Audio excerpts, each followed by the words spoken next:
네, 시청자 여러분 안녕하십니까? 뉴스타트 3부 시작합니다. 울산부터 가보겠습니다. 지난 6일에 무너진 울산 화력발전소 보일러타워 양옆에 있는 타워 2기가 어제 발파 해체됐습니다.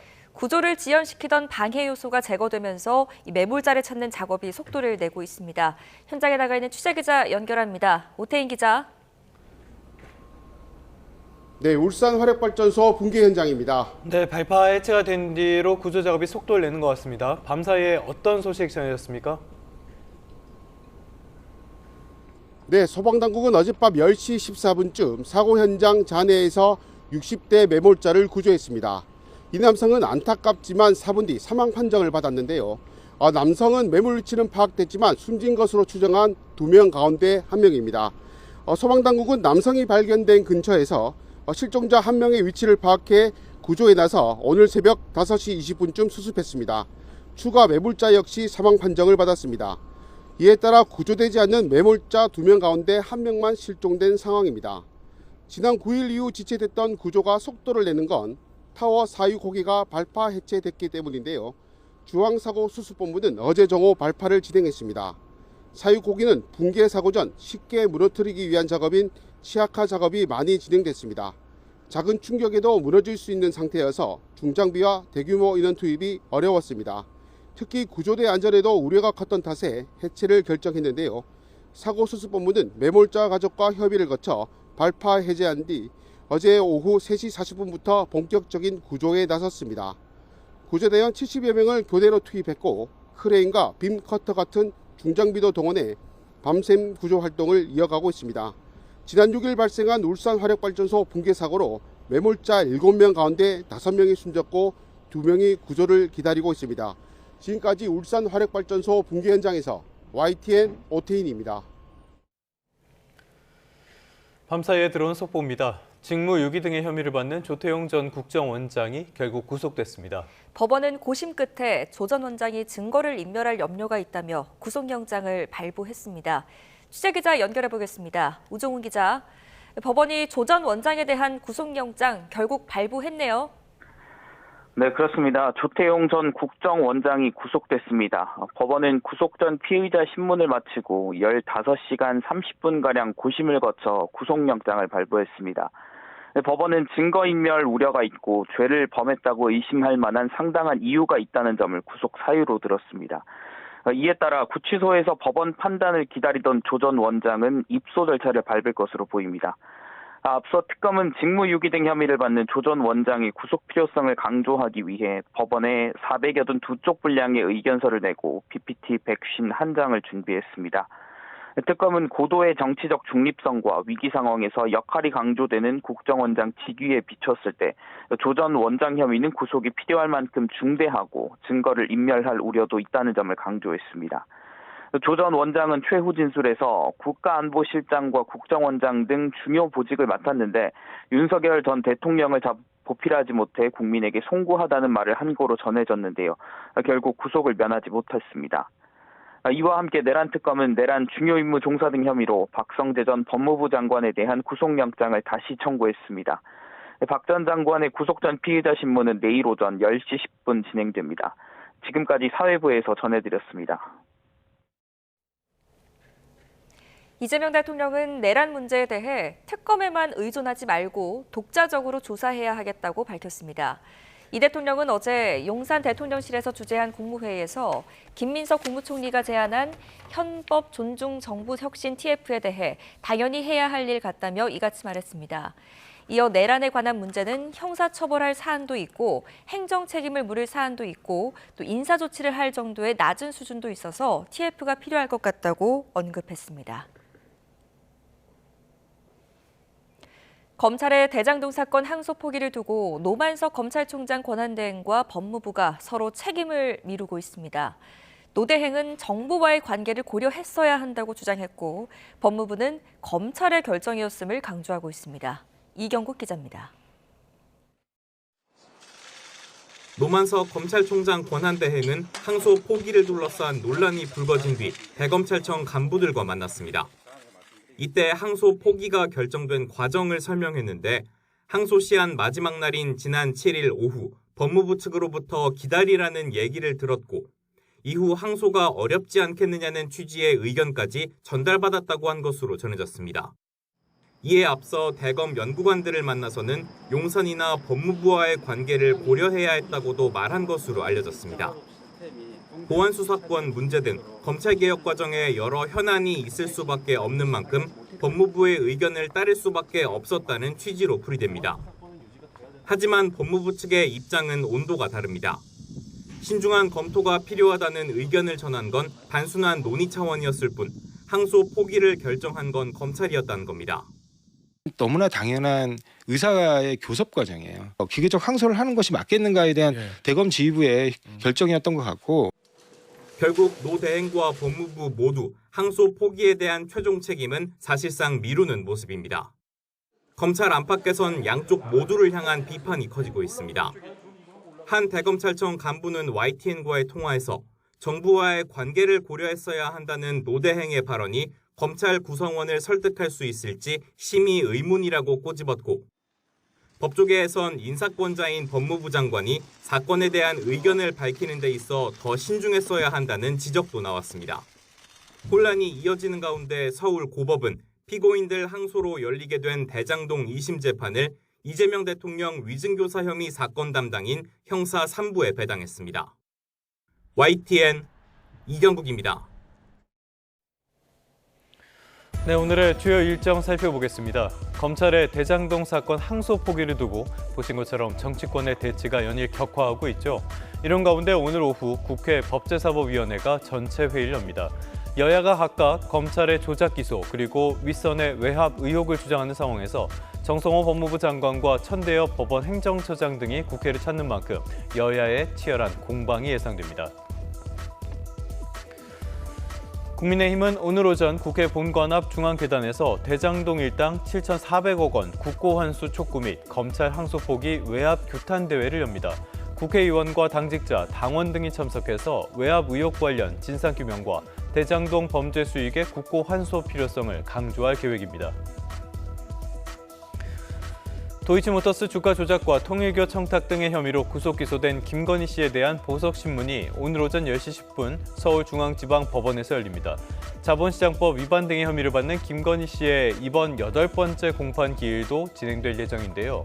오늘 재판에는 김건희 씨에게 통일교 측의 선물을 전달했다고 인정한 건진법사 전성배 씨에 대한 반대 신문이 예정돼 있습니다. 2026학년도 대학 수학능력 시험을 하루 앞둔 오늘 전국 시험장에서 수험생 예비 소집이 진행됩니다. 시험 당일인 내일은 수험표와 사진이 부착된 신분증을 지참하고 오전 8시 10분까지 지정된 시험장에 입실해야 합니다. 지금까지 오늘의 주요 일정이었습니다.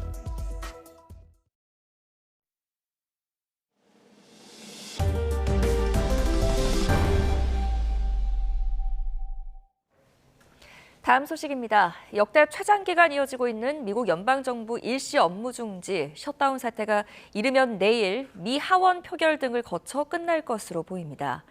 다만 항공편 운항과 저소득층 식품 지원 등이 정상화까지는 시간이 더 걸릴 것으로 보입니다. 워싱턴에서 신윤정 특파원입니다.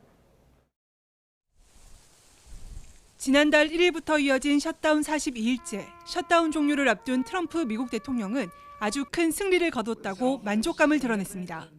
And congratulations to you and to John and to everybody on a very big victory. We're opening up our country. Should have never been closed. 미 상원의 임시 예산안 가결에 이어 이르면 내일 미 하원에서 투표가 이뤄질 예정인데 민주당 지도부는 반대 입장을 분명히 했습니다. 이번 셧다운의 쟁점이었던 건강보험 개혁법, 일명 오바마케어 보조금 지급 연장에 대한 명확한 보장이 없으면 의료보험 위기를 해결할 수 없다는 겁니다. But we have a responsibility to make sure that we extend the Affordable Care Act tax credits so that tens of millions of Americans don't experience dramatically increased health care costs. 그러나 여당인 공화당이 하원 과반을 차지하고 있는 만큼 통과가 예상되고 통과 직후 트럼프 대통령의 서명도 이뤄질 것으로 보입니다.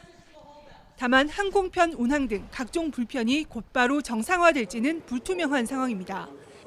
미 연방항공청이 주요 40개 공항에서 국내선 항공편의 6% 감축에 들어가며 화요일 하루에만 항공기 1,200편이 추가로 결항됐습니다.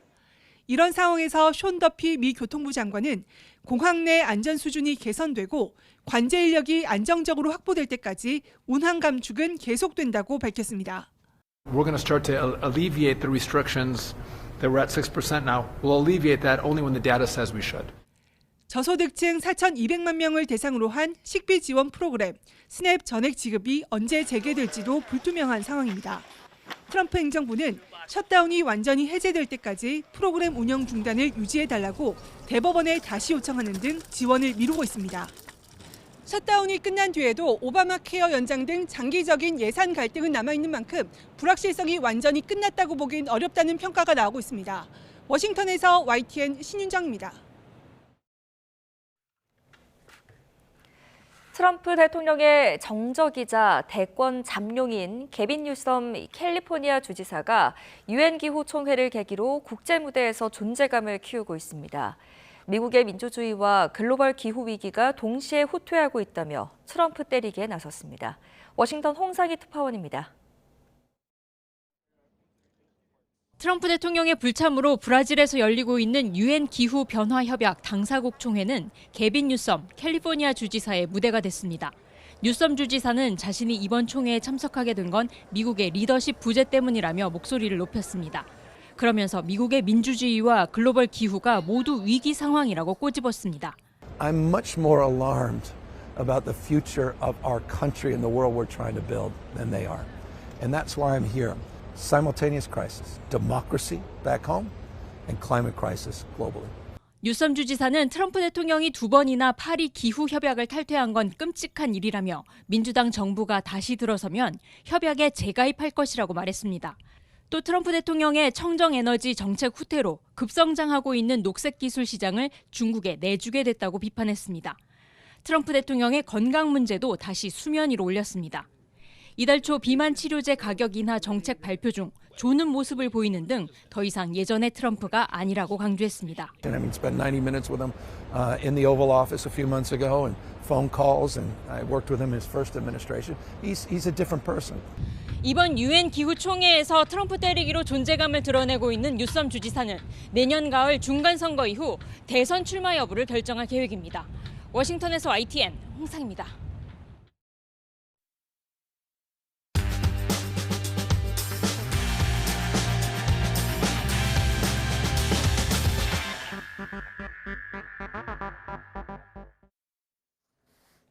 (11월 12일) 수요일 스타트 브리핑 시작합니다. 챗GPT를 활용한 집단 커닝이 속출하는데 교육청의 지침은 유명무실하다는 동아일보 기사부터 보겠습니다. 요즘 중고등학생도 과제나 수행평가할 때 생성형 AI 많이 쓰죠. 하지만 전국 17개 시도교육청 중에 7곳이 AI 활용 기준에 대한 가이드라인 자체가 없습니다. 지침이 있다 해도 한 장짜리 그치는 수준이거나 구체적 기준이 없는 경우가 많았습니다. 윤리적으로 활용해야 한다라고 하지만 그 기준이 뭔지는 명시가 되지 않습니다. 업무를 효율화할 수 있다, 보조도구로 활용토록 지원한다처럼 원론적인 내용에 그칩니다. 이렇게 기준이 명확하지 않다 보니까 학교 현장에선 공정성 시비도 불거집니다.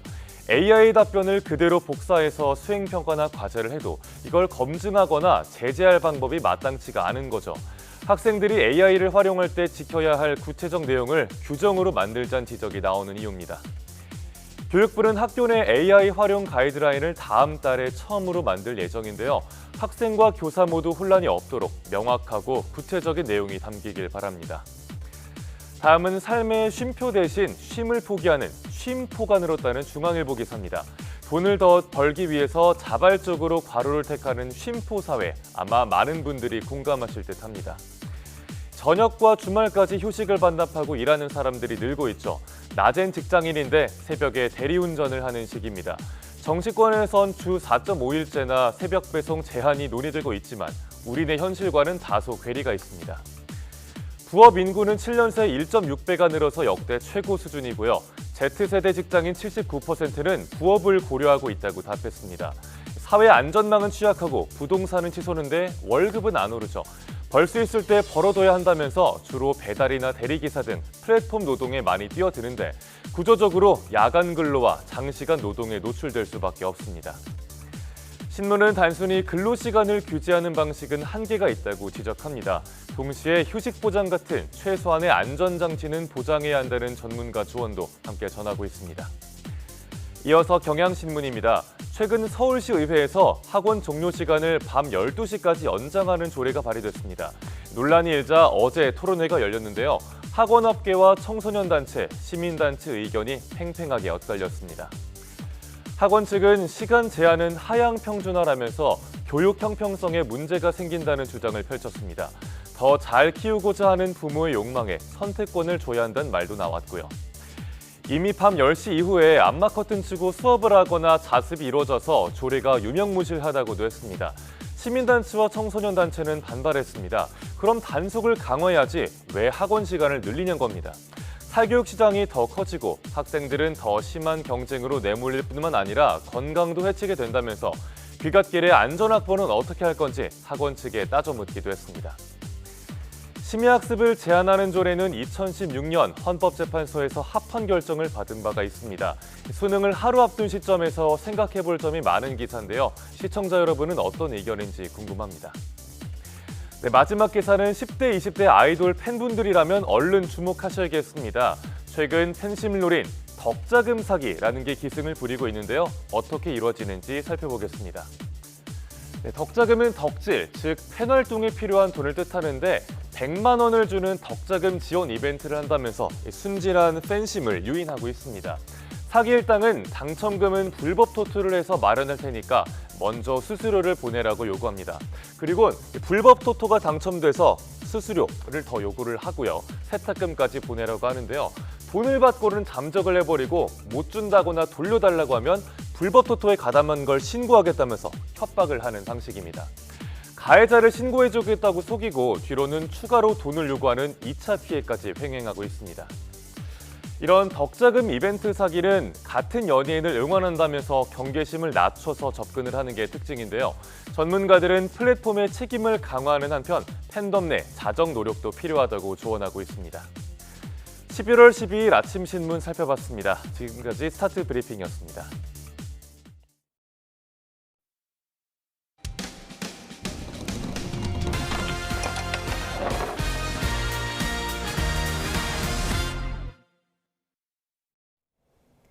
다음 소식입니다. 4m 높이에서 작업하는 항공기 식자재 상하차 업무에서 추락을 막기 위한 안전수칙이 지켜지지 않은 사실이 뒤늦게 드러났습니다. 안전모와 안전고리도 없이 작업을 해오다가 시정 요구가 나온 뒤에서야 보호장구 착용을 안내했습니다. 김기수 기자입니다. 항공기에 식자재를 넣는 작업이 한창입니다. 높이가 무려 4m에 달하는 곳이지만 자세히 보면 작업자들이 안전모나 추락을 막는 안전고리도 착용하지 않았습니다. 하청업체에서 이 업무를 맡았던 A씨는 안전장비 없이 작업 중인 영상을 공개하며 수차례 위험에 노출됐다고 주장합니다. 안전 헬멧을 착용한다던가 아니면 하네스 같은 이제 안전줄, 안전고리 같은 걸 착용한다던가 해야 하는데 그런 게 전혀 없이 되게 위험하게 현행법상 2m가 넘는 곳에서 작업할 경우 안전모와 추락을 대비한 안전대를 착용하도록 돼 있지만 이처럼 기본적인 수칙조차 지켜지지 않은 채 작업이 이루어져 온 겁니다. 또 A씨는 안전교육도 부실해 수강하는 척 사진만 찍으라는 내용이 단체 SNS에 올라오기도 했다고 덧붙였습니다. 그냥 이수하는 모습을 사진 찍어서 보내달라, 심지어 이수하는 척을 좀 해달라 이런 식으로 대화가 오가더라고요. 결국 A씨가 원청인 항공사에 문제를 제기하자 불시점검에 나서 시정사항을 하청업체에 전달했고 그제서야 단체 SNS에 보호장구 착용을 안내했습니다. 하청업체 측은 보호장구 착용이 미흡했고 시정 요구 이후엔 잘 지켜지고 있다면서도 안전교육에 대해선 교육 매뉴얼을 만들려는 과정에서 사진을 찍어야 한다는 표현이 잘못 나온 것이라고 해명했습니다. 원청인 항공사 측은 불시점검 등을 통해 실제 안전수칙 준수 여부를 확인하는 조치를 더 강화하겠다고 설명했습니다. 식자재 실는 과정에서 안전수칙을 위반했다는 것과 관련해선 고용노동부에서도 조사에 나선 상황. 안전수칙을 지키는 것은 사고 발생 시 인명피해를 최소화할 수 있는 조치인 만큼 철저한 관리 감독과 조사가 필요해 보입니다. YTN 김기수입니다. 경기 구리에서 SUV 차량이 고속도로 요금소를 들이받아 운전자가 크게 다쳤습니다. 부산에서는 음주 차량이 인도를 덮쳐 신호기를 파손하는 일이 있었습니다. 밤사이 사고 소식 이준엽 기자입니다. 고속도로 진입로에서 시뻘건 불길이 치솟습니다. 오늘 새벽 0시 50분쯤 구리 포천고속도로 갈매 동구릉 요금소를 SUV 차량이 들이받는 사고가 났습니다. 이 사고로 차량에 불이 붙어 소방대원들이 40분 동안 진화 작업을 벌였고 39살 남성 운전자는 가슴과 골반 등을 크게 다쳐 병원으로 옮겨졌습니다. 경찰은 운전 부주의로 인한 사고로 보고 자세한 원인을 조사하고 있습니다. 옆으로 넘어진 소형 SUV 차량 앞에 깨진 쇠조각이 널브러졌습니다. 비슷한 시각 0시 20분쯤 부산 강서경찰서 앞 내거리에서 차량이 인도로 돌진한 겁니다. 경찰 음주 측정 결과 40대 남성 운전자는 면허 취소 수치 수준의 만취 상태였습니다. 사고로 다친 사람은 없었지만 차량이 들이받은 신호기 제어함이 망가졌습니다. 어제 오후 6시 40분쯤엔 경기 김포시 사우동의 음식점에서 불이 났고 1시간 뒤엔 강원 춘천시 중림동 중앙시장에 있는 정육점에서 화재가 났습니다. 두 화재로 인명피해는 없었고 각각의 건물 일부가 불에 탔습니다. YTN 이준엽입니다.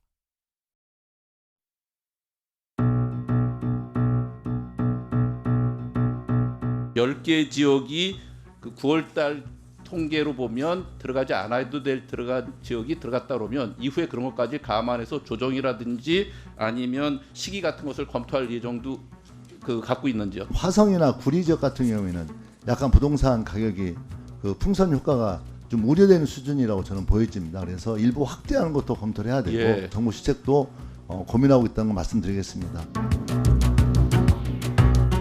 9월 통계를 적용해서 해야 함에도 불구하고 8월 통계를 적용했기 때문에 엉뚱하게 피해를 본 분들이 270만 명입니다. 대장동의 범죄자들한테 7천억 주머니에 팍팍 꽂아주는 정부가 어떻게 서민들 집 하나 갖지 못해서 세금 하나 내지 못하는 서민들 주머니를 털으려고 이렇게 규제 지역까지 의원님, 행정처분을 폭력적으로 말을 삼가해 주십시오. 벌 받을 사안이 아닌데 자꾸 위법이라고 주장하는 것은 제가 볼 때는 결코 설득력이 없다 이렇게 말씀드리겠습니다. 그리고 정쟁으로 막 확대시키지 마십시오.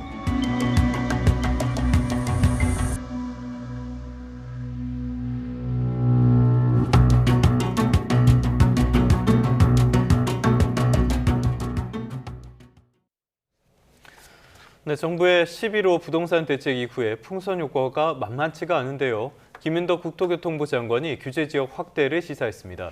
다만 김 장관은 정해진 게 아니라 시장 상황 대처를 통해서 정부 시책을 고민하고 있다라고 덧붙였습니다. 석병훈 이화여자대학교 경제학과 교수와 이 부분 살펴보겠습니다. 어서 오십시오. 어서 오십시오, 교수님.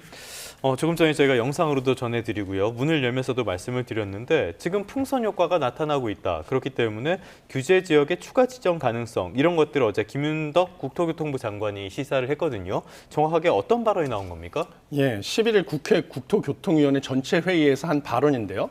화성이나 구리는 풍선 효과로 부동산 가격이 상승할 우려가 있는 수준이다라고 얘기를 하면서요. 일부 지역에 대해서 규제 확대도 검토할 필요가 있다라고 언급한 것이 이제 규제 지역 확대를 시사한 것으로 지금 인식이 되고 있는 상황입니다. 네. 네. 근데 정부에서 애초에 이런 부동산 정책 낼 때 풍선 효과를 그러니까 아예 배제하지 않았을까요? 예, 뭐 원래는 이 규제 지역을 갖다가 서울 전역뿐만 아니라 경기도 12개 권역까지 지정을 한 것은 풍선 효과를 배제하기 위한 강한 의지를 보여준 것으로 그 당시에 인식이 됐지만요. 예. 그 당시에도 사실은 서울과 출퇴근이 가능한 지역 중에서 규제 지역에서 배제된 곳들이 있었습니다. 그래서 그쪽으로 풍선 효과가 당연히 있을 것이라고 예측이 됐고요. 그다음에 서울 내에서도 소형 평수라든지 아니면 뭐 오피스텔, 그다음에 주상복합 이런 쪽으로 풍선 효과가 있을 것이다라는 것은 예측이 됐던 상황이었기 때문에 네. 이런 것들을 충분히 고려해서 뭐 모든 풍선 효과를 막는 것은 애시당초 불가능합니다. 그래서 네네네. 이런 상황은 충분히 예측이 가능했다. 그래서 규제만 가지고는 부동산 가격을 잡는 것은 애시당초 불가능하다. 예. 이것은 당연한 결과입니다.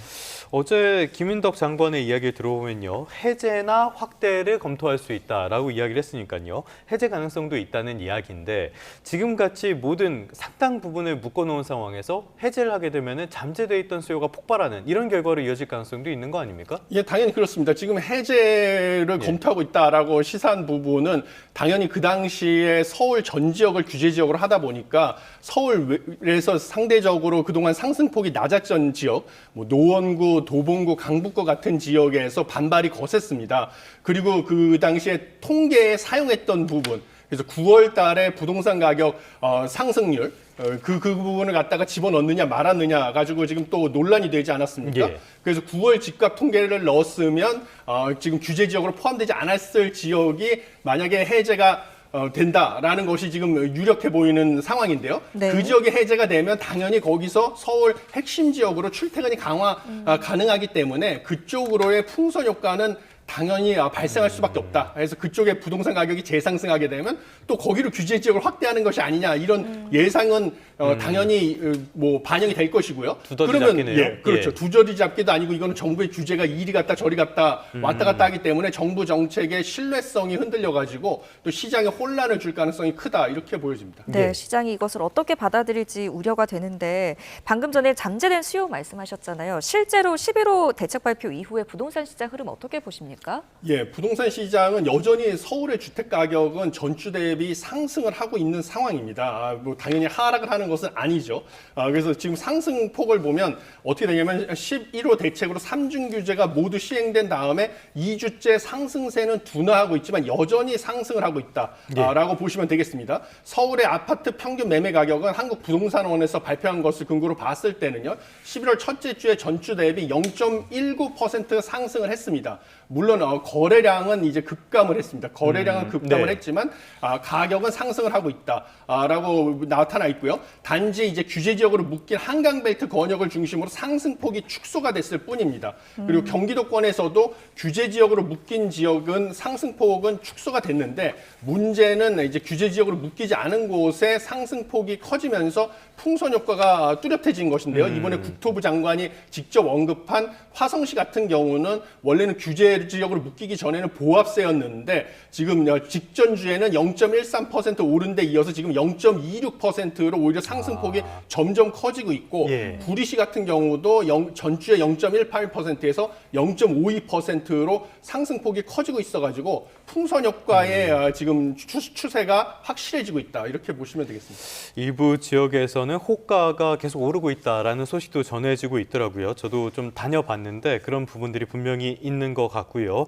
지금 여러 가지 11호 대책의 후폭풍이 계속 이어지고 있는 상황인데 이런 가운데 한국은행에서 보고서가 하나 나와서 어제 눈길을 많이 끌었습니다.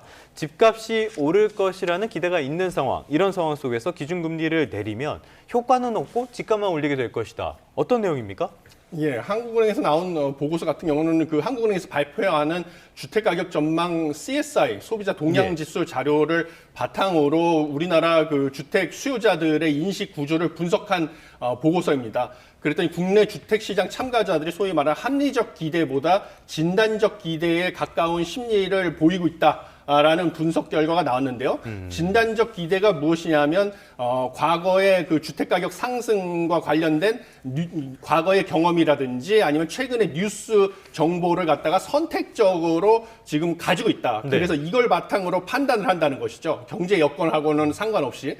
그래가지고 미래에도 주택가격 상승세가 지속될 것이라는 일종의 확증 편향을 가지고 있는 상태를 진단적 기대라고 하는데 지금 우리나라의 주택시장이 이런 상황에 가깝다라고 보고 있고요. 이런 상황에서는 기준금리를 인하할 경우에 합리적 기대인 상황에 비해서는 주택가격이 오히려 56% 더 높게 상승을 하고요. 0.25%포인트 인하할 경우에.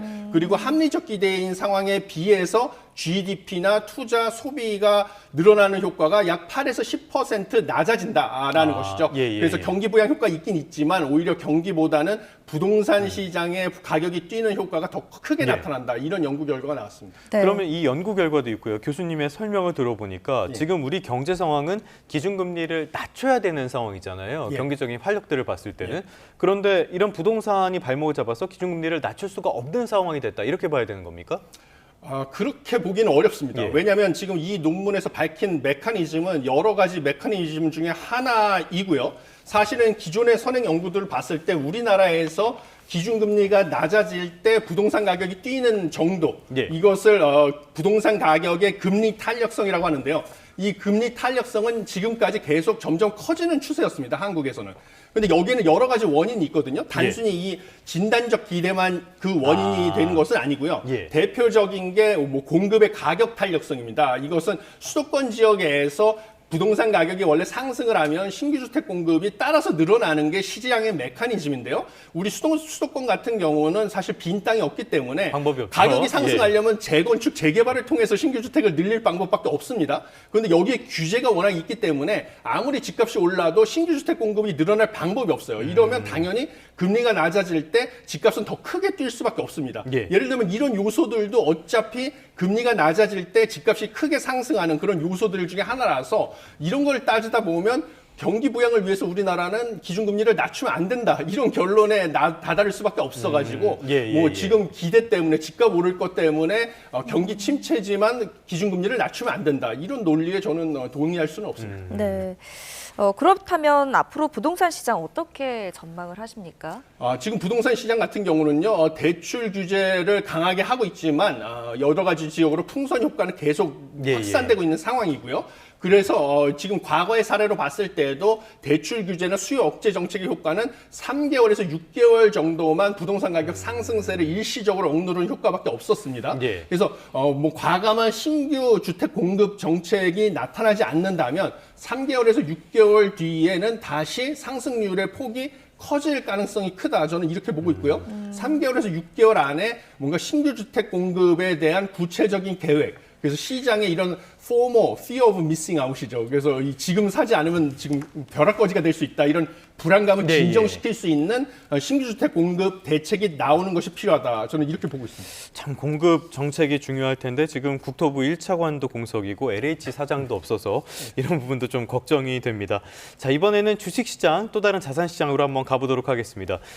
주식시장이 계속 올라주는 거, 이거는 굉장히 좋은 소식이고 기분 좋은 소식이긴 한데 문제는 신용대출, 그러니까 소위 말하는 B2가 빠르게 늘고 있다는 점이에요. 지금 일주일 만에 시중은행의 신용대출 잔액이 1조 2천억 원 가까이 늘었다. 신용거래 융자도 뛰고 있다라고 이렇게 보도가 나오고 있는데 진단 좀 부탁드리겠습니다. 예, 그렇습니다. 앵커께서 말씀하신 것처럼 7일 기준으로 이제 5대 시중은행의 가계 신용대출 잔액이 105조 9천억 원. 을 넘어가는 상황이 됐고요. 전월 말보다 무려 1조 2천억 원 가까이 늘었습니다. 그런데 일주일 만에 10월 한 달간의 증가폭을 넘어섰죠.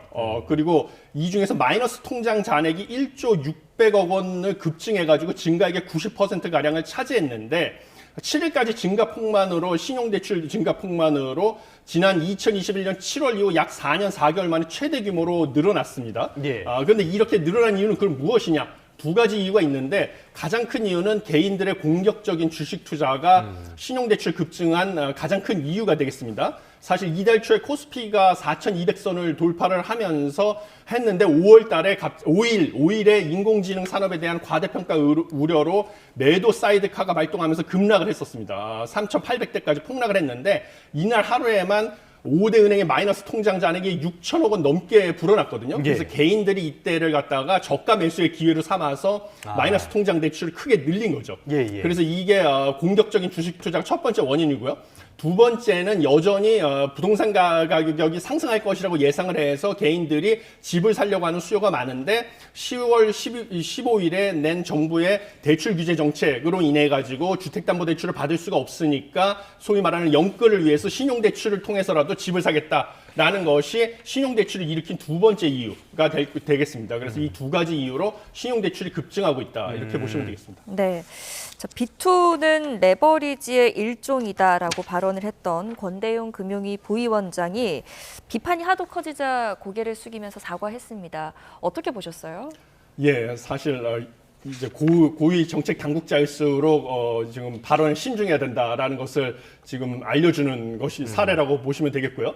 그다음에 중요한 것은 현 정부의 정책 기조가 부동산 시장으로 들어가는 자금의 흐름을 최대한 옥죄가지고 그것을 갖다가 주식시장으로 유도하겠다라는 정책 기조를 사실 보여주는 한 단면이다라고 보시면 되겠습니다.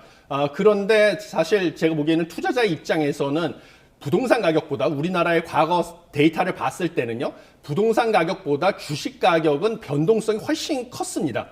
그래서 똑같이 예를 들면 빚을 내서 레버리지를 활용해서 투자를 할 때 부동산 자산에 투자를 하는 경우보다 주식 자산에 투자하는 것이 그 위험성이 더 크다라고 보시면 되겠습니다. 예, 예. 그래서 개인 투자자 입장에서는 손실의 가능성이 더 크기 때문에 주식에 투자하는 것이 똑같은 빚내서 투자를 할 경우에 그 투자에 대해서 더 신중을 기할 필요성은 있다 이렇게 보고 있습니다.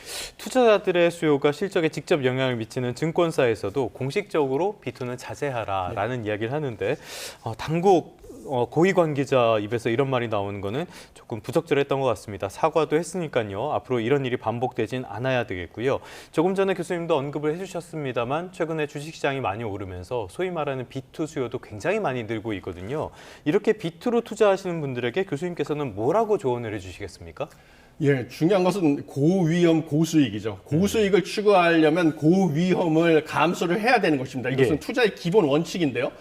주식시장 같은 경우는 주가의 변동성은 사실 부동산보다도 훨씬 큽니다. 그래가지고 무리하게 빚을 내서 투자를 했다가 지금 같은 상황은 특히 예금 금리도 과거 2021년 B2 열풍에 있을 때는 예금 금리가 연 0에서 1%대였는데 지금은 예금 금리도 3에서 5%대로 높은 수준이거든요. 이러한 높은 금리를 포기하고 그 빚까지 내가지고 주식에 투자하는 것은 최소한 3에서 5% 이상의 수익을 노리고 투자를 하는 거거든요.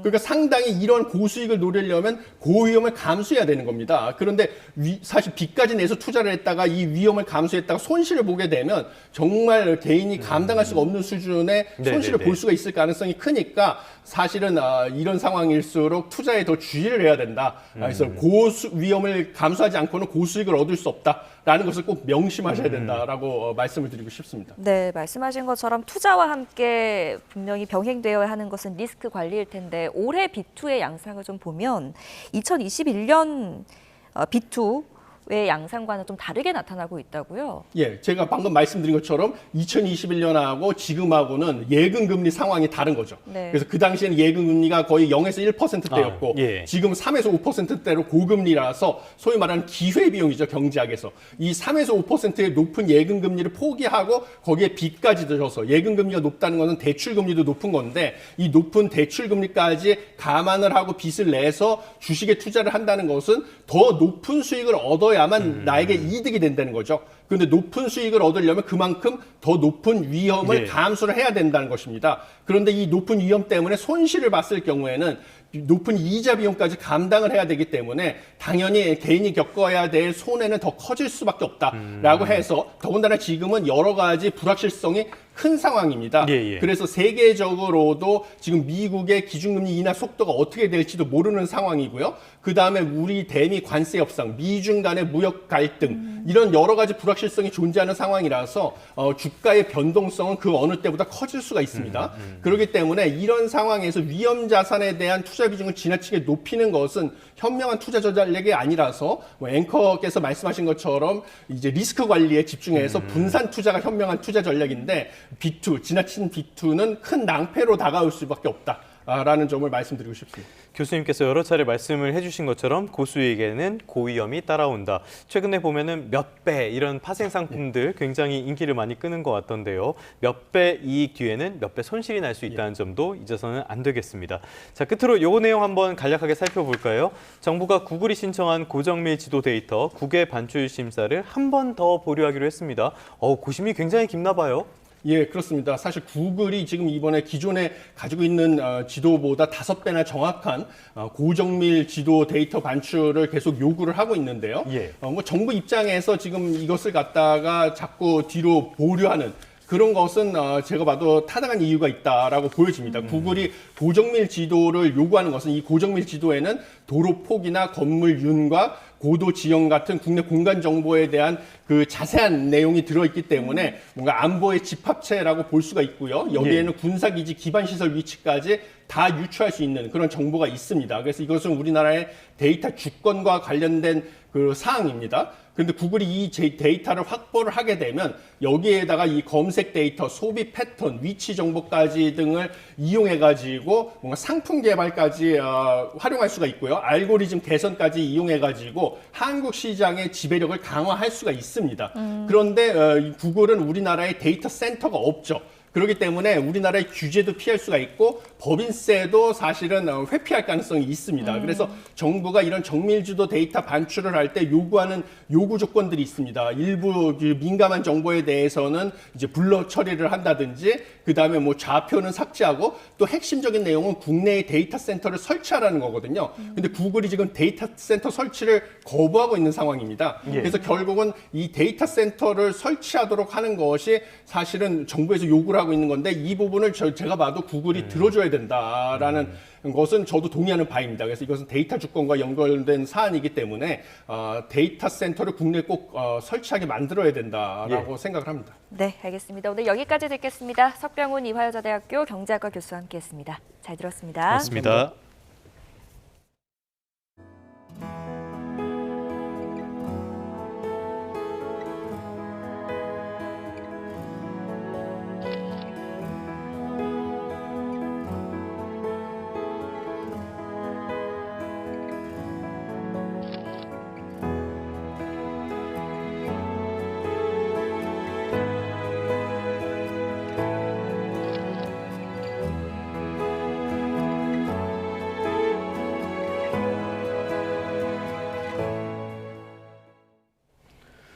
네, 내일이 수능입니다. 예전에는 수험생을 응원하는 의미로 엿이나 찹쌀떡을 많이 선물했었죠. 하지만 최근 들어서는 건강식품이나 디저트, 문구류 등 실용성을 앞세운 품목들이 대세로 떠오르고 있습니다. 오동건 기자입니다. 장원급제 찹쌀떡, 쩍쩍부트라는 합격엿. 과거 수능 선물 응원 선물은 떡과 엿이 대부분이었습니다. 하지만 최근에는 단순히 합격을 기원하는 상징에서 벗어나 수험생이 실제로 원하고 필요로 하는 제품이 선물로 주목받는 분위기입니다. 스트레스가 큰 수험생을 위로하는 의미의 달콤한 디저트에서 행운을 상징하는 네잎 클로버까지 형태도 다양해지고 있습니다. 저는 귀여운 걸 좋아해서 인형이나 이런 걸 좀 받고 싶었어요. 수험생 선물의 실용적인 측면이 강화되면서 실제로 편의점에서도 문구류나 핫팩, 한방 건강기능식품 등의 판매가 크게 늘고 있습니다. 이 초코 과자를 구매하면 이렇게 수능 특강이 포함된 EBS 교재 구독권도 얻을 수 있습니다. 유통업체들은 변화한 수요에 맞춰 보온도시락과 텀블러, 수능 시계 등의 상품을 선보이는가 하면 수능 이후를 노리고 수험생 할인과 기획상품 준비에도 공을 들이고 있습니다. 수능은 유통사에게도 중요한 시기입니다. 수능부터 연말까지 이어지는 시기가 전통적으로 소비를 많이 하는 시기이기 때문입니다. 오랫동안 합격을 기원하는 상징으로 자리 잡았던 엿과 찹쌀떡. 실용성을 중시하는 소비 문화가 반영되며 수능 응원 문화도 완전히 달라지고 있습니다.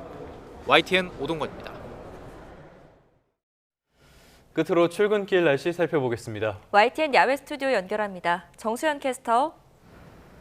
네, 정수현입니다. 네, 오늘은 수능 예비 소집일인데요. 반짝 추위는 풀린 것 같은데 오늘 날씨 어떻습니까? 네, 확실히 오늘 아침은 어제보다 공기가 한결 부드러워졌습니다. 현재 서울 기온 6도 정도로 어제 같은 시각보다 2도가량 높게 출발하고 있고요. 한낮에도 지금보다 기온이 10도 안팎으로 크게 오르겠습니다. 예년보다 온화한 날씨가 이어지겠지만 일교차가 크게 벌어지는 만큼 수험생분들은 옷차림에 각별히 신경 쓰셔야겠습니다. 네, 오늘 하늘 표정은 어떤가요?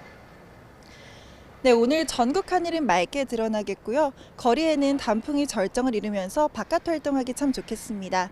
다만 맑은 날씨에 대기가 건조합니다. 가을철 산행 가시는 분들은 이 점 각별히 조심하셔야겠습니다. 자세한 지역별 현재 기온 살펴보겠습니다. 현재 서울 기온이 6도, 대전 2.8도, 광주 5.4도로 대부분 지역에서 어제보다 조금 높게 출발하고 있습니다.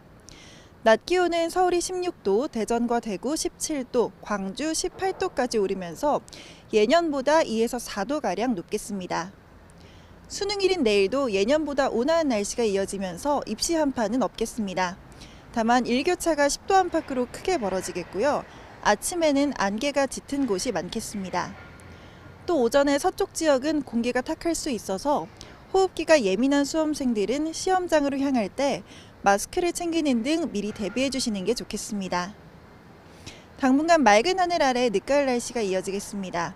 하지만 다음 주 초반에는 서울 아침 기온이 영하권으로 떨어지는 등 또다시 강추위가 찾아올 전망입니다. 오늘과 내일 제주 해상에서는 물결이 최대 3m로 높게 일겠습니다. 풍랑특보가 내려질 가능성이 있는 만큼 섬 지역 오가시는 분들은 사전에 배편 정보 미리 확인하시기 바랍니다. 지금까지 YTN 정수연입니다. 네, 11월 12일 YTN 뉴스타트 모두 마무리하겠습니다. 오늘 아침도 저희와 함께 해주셔서 고맙습니다.